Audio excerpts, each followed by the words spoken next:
Buen día, hermanos. Qué hermoso estar juntos. No se intranquilice que la percusión termina pronto arriba. Le hemos dado libertad que tengan su alabanza cómodo los niños, así que no los vamos a reprimir. ¿Vio? En algún momento termina la percusión. Quería simplemente agradecer, Leandro, también su testimonio. Tendría para compartir tantas cosas hermosas él. Y también qué hermoso es esta oxigenación que tenemos, como subir a la montaña después de una semana de estar contaminado con el smog de la ciudad, el aire contaminado. Venir a la presencia de Dios es como recibir un aire fresco. Ver a hermanos que han estado durante la semana batallando duramente, haciendo cosas en su vida cotidiana, en el hogar, en el trabajo, en el ministerio propiamente dicho, hermanos que han estado sirviendo en distintos lugares difíciles. Pensamos en Dani, que está en la cárcel ahí los sábados, los hermanos que están los viernes en el hospital. Pienso en los hermanos que estaban, como Anita, ayer perdió a su mamá tempranito y estuvo todo el día dedicada duramente a resolver los temas. Y te abrazamos, hermana, estamos aquí en familia, toda la iglesia te abrazamos. Y la vida que vamos teniendo, y qué hermoso que es vivirla de la compañía del Señor y de los hermanos. Esa doble compañía profunda, esa doble mano, esas dos manos tomadas del Señor y de los hermanos que tanto necesitamos. Y tantas otras cosas más que vivimos en la semana. Cuando uno viene un ratito antes, hoy les quiero felicitar porque hemos estado muy temprano casi todos. Hoy pasan cosas pintorescas cuando venimos un ratito antes, ¿no, Antonio? Primero cosas conmovedoras, ¿no? Porque cuando llegó el pastor Eduardo temprano había habido muchas hojas que habían entrado por el salón y me emocionó mucho. Me conmovió, por un lado dije, qué lindo ejemplo. Lo primero que hizo Eduardo cuando llegó temprano, agarró el escobillón y se puso a barrer todas las hojas que habían entrado al salón. Y la verdad que eso me impactó mucho, me habló Dios acerca de lo que es el liderazgo, lo que es el ministerio, es servir. Y también cosas muy pintorescas y hermosas. Llega Antonio y estaba acá a 10 y 25 y 20 y dice, vengo temprano a pasar lista. Así que fue también muy conmovedor encontrarnos juntos y ver todas las cosas lindas que vivimos en la familia de Dios. Ustedes saben, estamos tomando las disciplinas espirituales no como un medio de agradar a Dios, sino como un medio de ejercitarnos en nuestra fe. Así como el soldado, el atleta y el labrador tienen que hacer trabajos, cada uno en su oficio, para lograr resultados que ellos esperan, ganar una guerra, ganar una competición, tener una cosecha abundante. Todo eso demanda de parte de ellos disciplina, levantarse temprano, limitarse de algunas cosas, con tal de alcanzar el objetivo.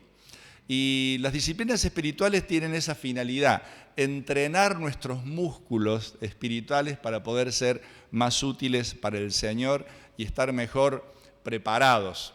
No, es el que figura al último de todos. Vamos a compartirles hoy algo relacionado con la ofrenda, que es nuestra disciplina espiritual de hoy.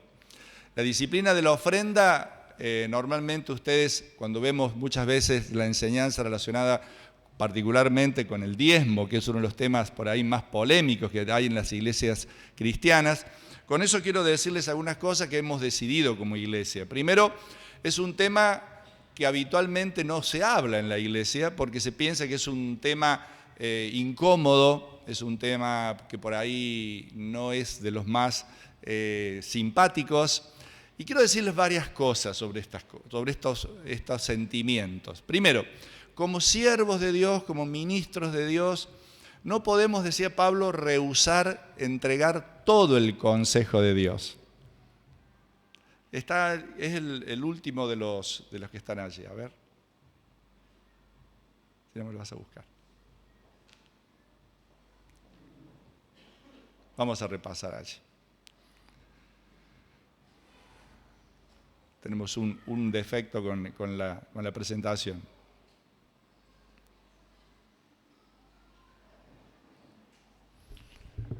Quiero decirles que el tema de la ofrenda no es un tema que nosotros tengamos la opción de escoger.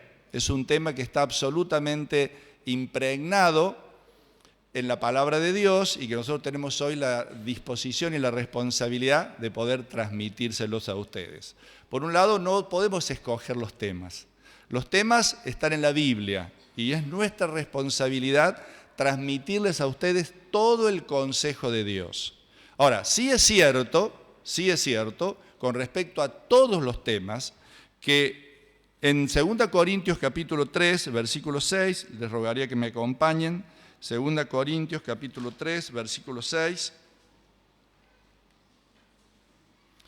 Quiero decirles 2 o 3 cosas sobre el tema de la ofrenda en la iglesia.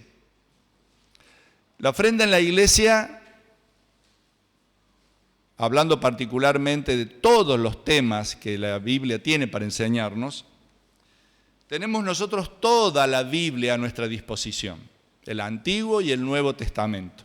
Tenemos 66 libros, 39 en el Antiguo Testamento, 27 en el Nuevo Testamento. Usted dirá, toda la Biblia es inspirada por Dios. Así es. Toda la Escritura es útil para enseñarnos. Así es. Toda la Escritura está dada para formar en nosotros hombres y mujeres de Dios. Dice 2 Timoteo 3:16. Así es. Toda la Escritura es inspirada, toda la Escritura es útil. Tengo que buscarlo entonces, hay que traerlo. Toda la Escritura es útil y toda esa Escritura tiene la finalidad de ser dada para nuestra maduración. Ahora, cuando usted lea este versículo va a entender algo muy puntual. ¿Qué es esto? 2 Timoteo 3:6. El cual asimismo nos hizo ministros competentes de un nuevo pacto, no de la letra, sino del Espíritu, porque la letra mata, mas el Espíritu vivifica. ¿Cuál es la gran diferencia entre el Antiguo y el Nuevo Pacto? Es que nosotros somos ministros de un nuevo pacto. Somos siervos, somos predicadores, enseñadores, difundimos la enseñanza fundamentalmente de este nuevo pacto, de este Nuevo Testamento. ¿Cuál es entonces el fundamento por el cual tenemos estos 39 libros en el Antiguo Testamento? La razón es muy sencilla. Todas las enseñanzas del Nuevo Testamento tienen su antecedente en el Antiguo Testamento. Es decir, no hay ninguna doctrina del Nuevo Testamento que no tenga su antecedente, su aspecto preliminar, introductorio, esa revelación progresiva de menor a mayor que se completa en el Nuevo Testamento. Entonces, punto 1, toda la Escritura es útil, toda es inspirada, toda. Nosotros creemos que la palabra de Dios no tiene errores. Es inerrante, dicen los biblistas, los estudiosos, es inerrante, no contiene errores. Que haya cosas que nos cueste entender es otra cosa. Que haya cosas que a nuestra mirada carnal, humana, nos parezcan a veces hasta contradictorias, difíciles de digerir, incluso esos relatos de la historia del Antiguo Testamento donde vemos tanta crueldad, matanzas, etcétera, órdenes de Dios que nos cueste a nosotros entender, es otra cosa. Pero la revelación de Dios es progresiva de menor a mayor y se completa en el Nuevo Testamento. Dios, habiendo hablado en otros tiempos de muchas maneras, dice Hebreos, en estos postreros tiempos nos ha hablado por el Hijo. La palabra de Dios es progresiva para cada uno de nosotros. Uno de los temas que vamos a desarrollar en nuestros aspectos de las disciplinas tienen que ver con el ofrendar. El ofrendar como disciplina espiritual. ¿Qué sinónimos se les viene a la mente a ustedes cuando yo les hablo de ofrendar? Si ustedes se animan a decirme, ¿qué se les ocurre que puede ser un sinónimo de ofrendar? Dar. Muy bien. ¿Qué otro sinónimo? ¿Cómo? Regalar. ¿Qué otro sinónimo tienen? Bien, eso es una de las características del dar. Lo primero que nos surge a la vista es que ofrendar no tiene nada que ver con pagar. No tiene nada que ver con algo obligatorio. Tiene que ver con algo que yo ofrendo, ofrezco. En este caso estamos hablando del ofrendar a Dios. Cuando nosotros hablamos de ofrendar, no estamos hablando de pagarle a Dios algo. Estamos hablando de regalarle a Dios algo. Darle a Dios algo. De eso estamos hablando. Y una de las primeras cosas que tenemos que entender cuando hablamos de darle a Dios, les quiero pedir que me acompañen, no tenemos el PowerPoint, pero si han traído su Biblia, muchas veces usamos el PowerPoint por motivo de que es más fácil a aquellos que no tienen su Biblia con nosotros.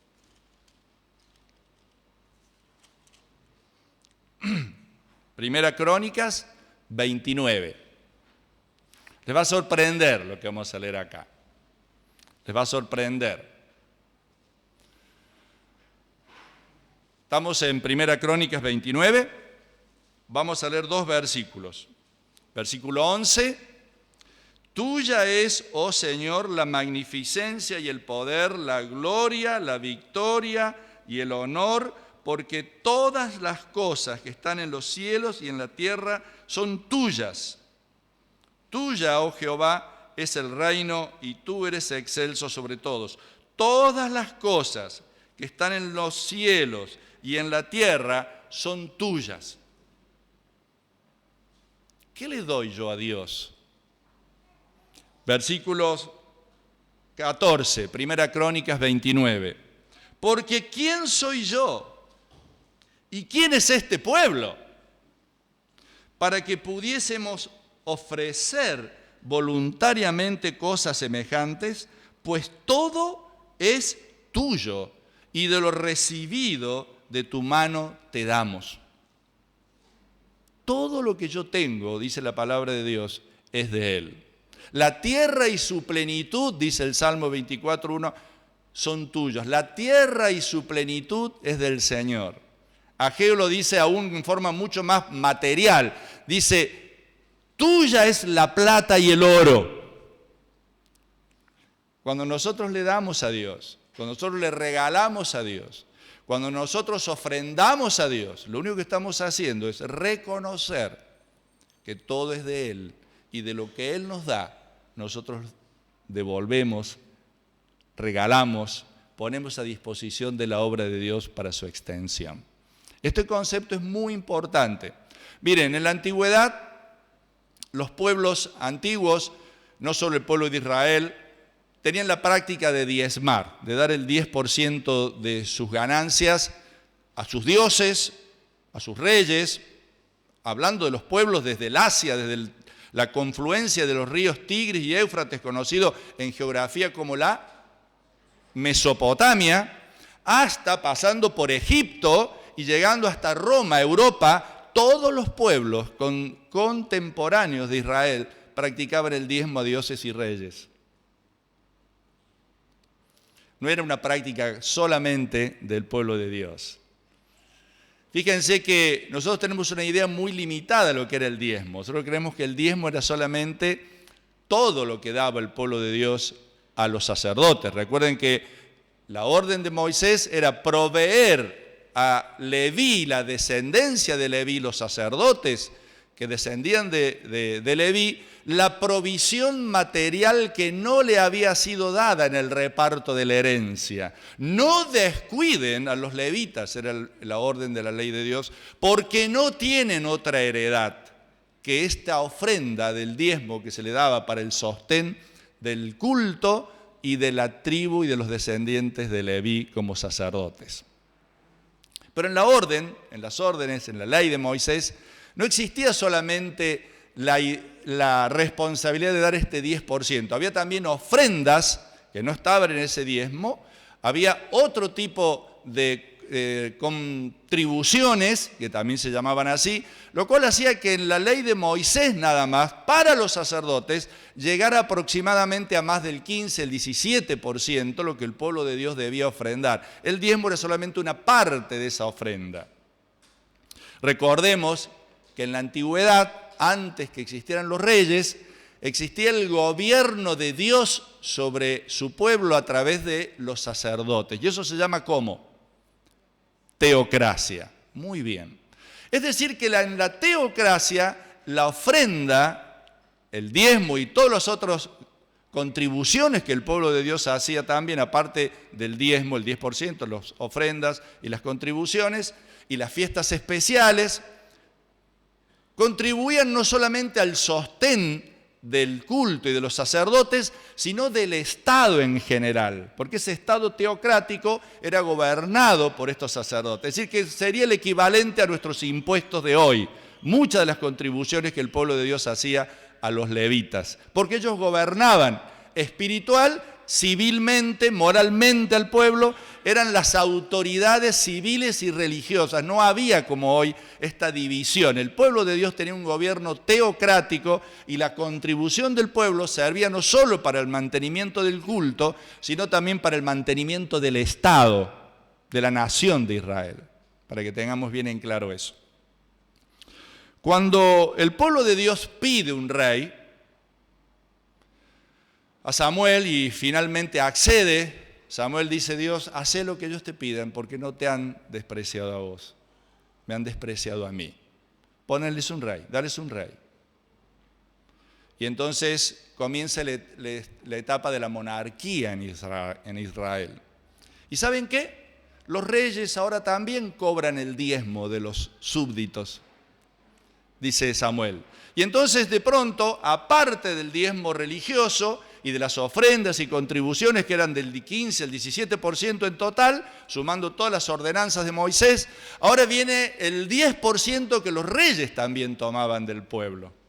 Lo cual en el Antiguo Testamento, redondeando entre las contribuciones religiosas y luego a la monarquía, el pueblo debía ofrendar, dar, en parte obligadamente, en parte voluntariamente, debía dar aproximadamente el 27%, el 25 al 27% de sus ingresos para vivir, ya sea en el ámbito religioso y en el ámbito del Estado, de la nación, por tener reyes y también autoridades espirituales, autoridades civiles y autoridades espirituales. Vamos al antecedente, a la primera mención en la Biblia del diezmo. Génesis, acompáñenme ustedes, allí en el capítulo 14,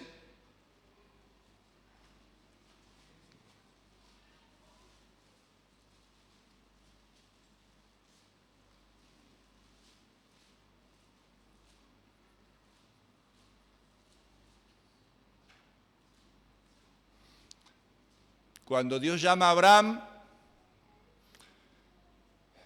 Abraham da su vida, deja su tierra, su parentela y sale para obedecer a Dios. Cuando sale a obedecer a Dios, hace un altar, no expresa su gratitud por ese llamamiento de Dios haciendo un altar en los primeros pasos que da. 2 veces hace altares en sus primeros recorridos a Dios para agradecerle ser llamado por Dios para hacer una nación que será bendición de toda la tierra. Y aparece un episodio en Génesis 14, versículo 20, una vez que ha vuelto Abraham de rescatar a su sobrino Lot y de derrotar a Kedorlaomer, que a los reyes con él estaban, le sale al encuentro el rey de Salem. El rey de Salem, que era un rey que no tenía genealogía, que no tenía historia, de una ciudad que no se conocía muy bien dónde quedaba. Muchos piensan que es la Jerusalén moderna, pero no era ni antes ni después de ese relato se vuelve a mencionar a este personaje. Es una persona que aparece misteriosamente en el Antiguo Testamento, sin historia y sin futuro, no se lo vuelvo a mencionar, y de alguna manera esta persona, como vamos a ver luego en Hebreos, es una figura de Jesús. Luego Hebreos 7 nos habla de Melquisedec como una figura de Jesús. Miren lo que hace Abraham.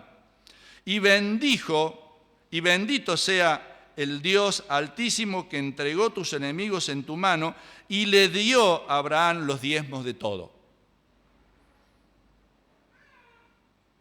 ¿Esto es antes o después de Moisés? Mucho antes.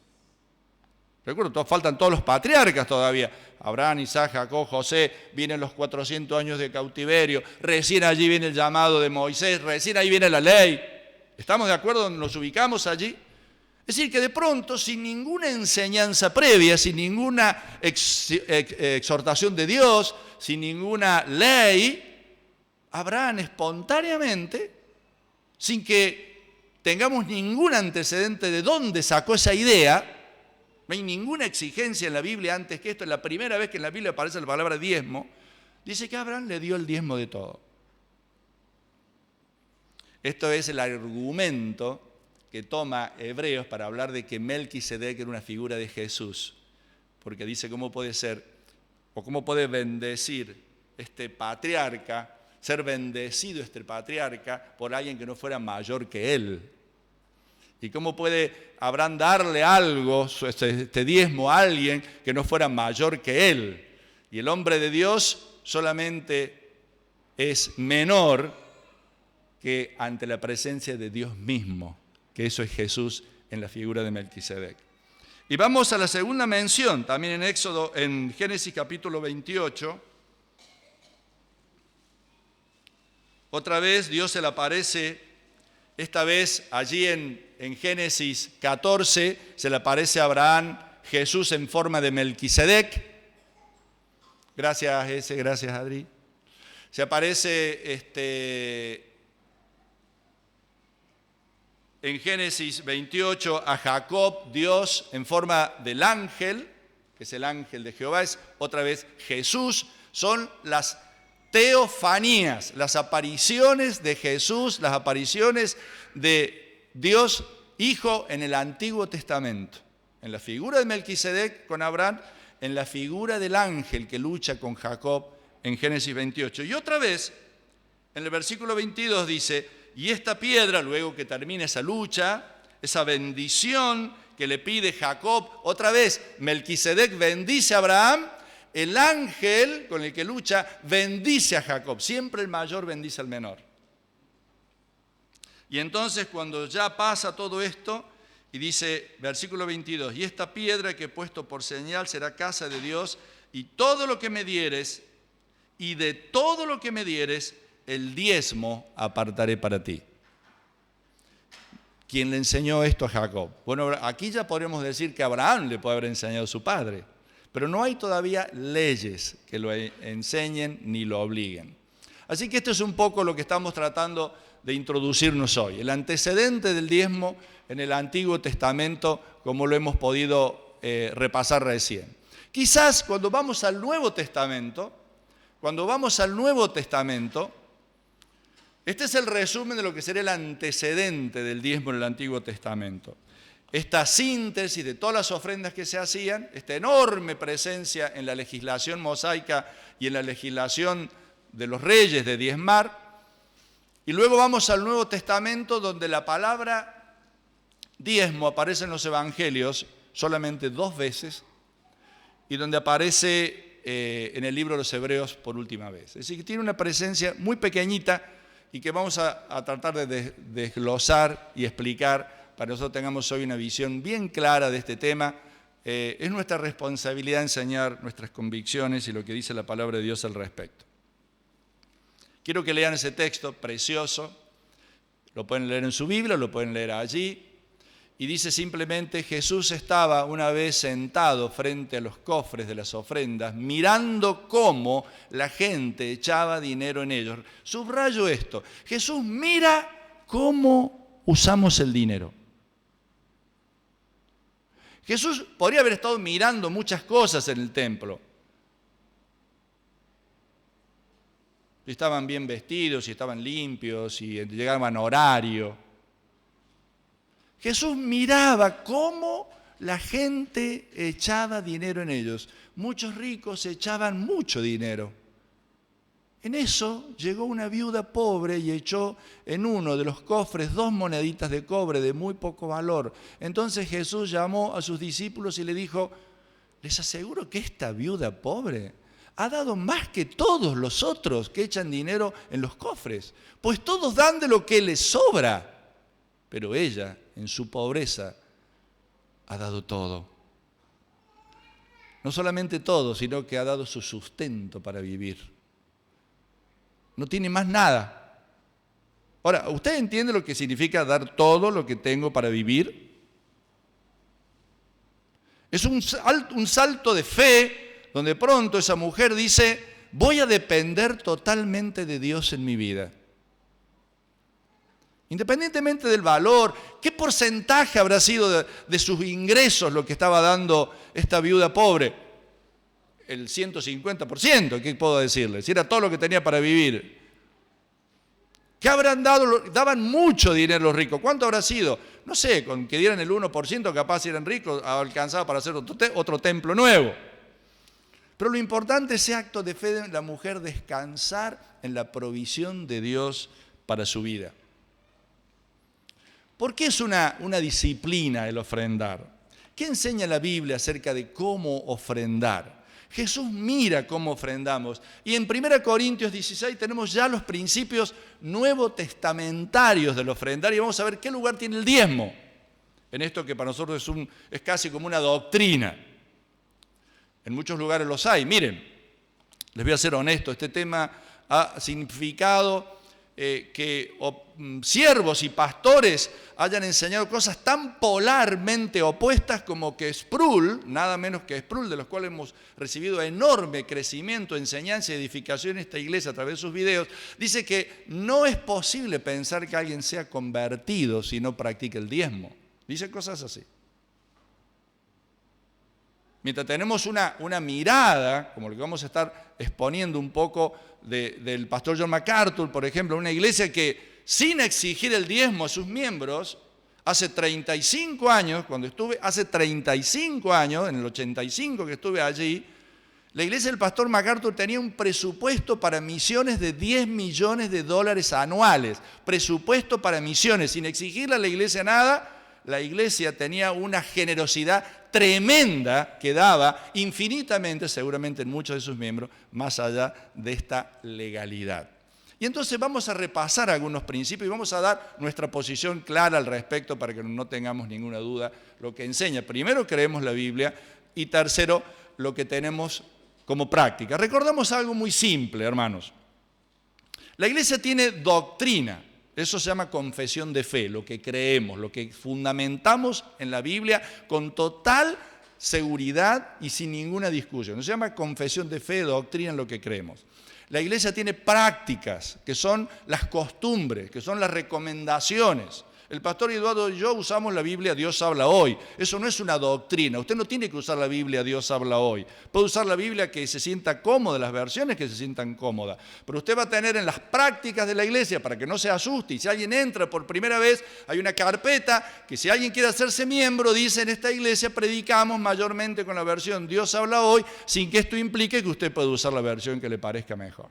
Por ejemplo, esta iglesia en sus prácticas dice que practicamos la cena una vez para el mes.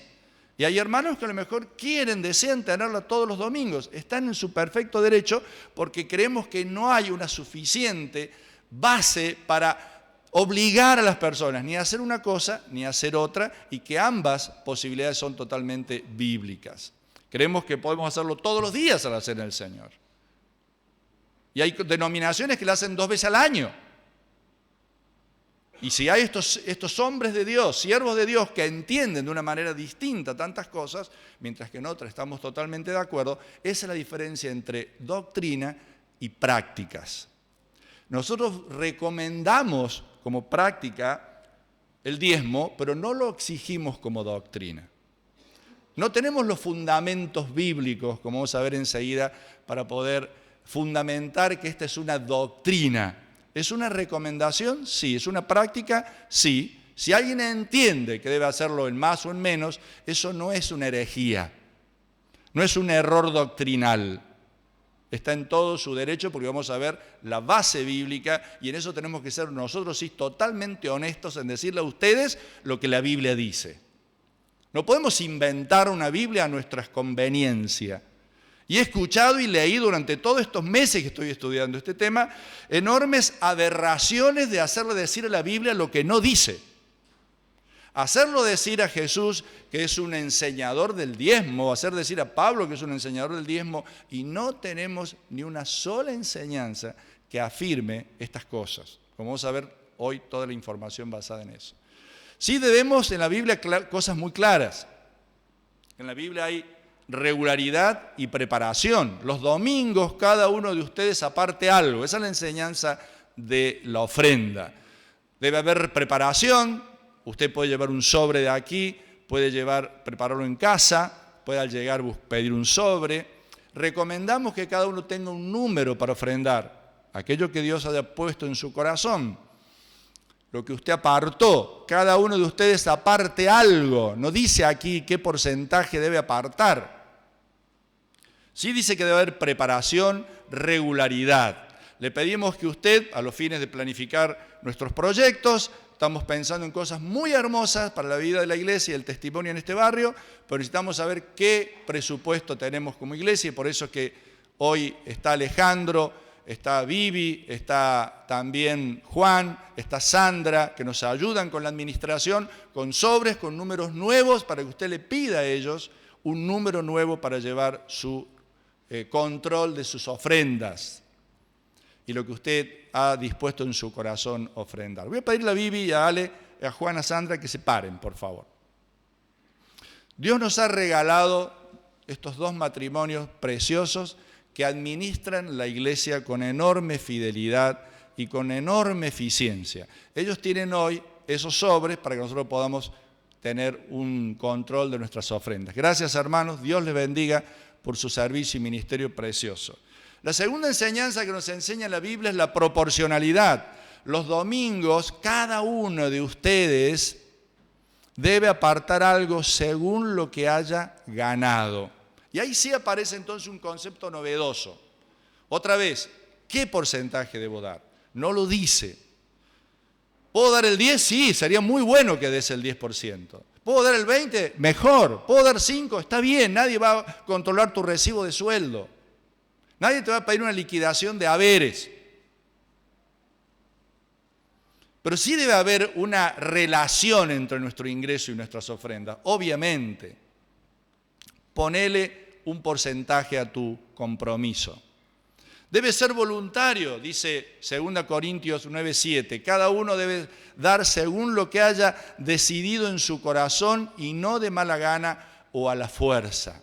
Lo que haya decidido voluntariamente, proporcionalmente. Debemos hacerlo como un compromiso con el Señor que nos dio tanto, cada uno debe dar. Subrayo eso. Lo que no es una práctica de la iglesia, sino que es doctrina, es que yo debo dar, debo ofrendar al Señor. Eso es una doctrina. Lo que no es una doctrina es qué porcentaje debo ofrendar. ¿Me siguen en lo que digo? A medida que crezcamos en nuestra madurez, seguramente lo haremos cada vez más.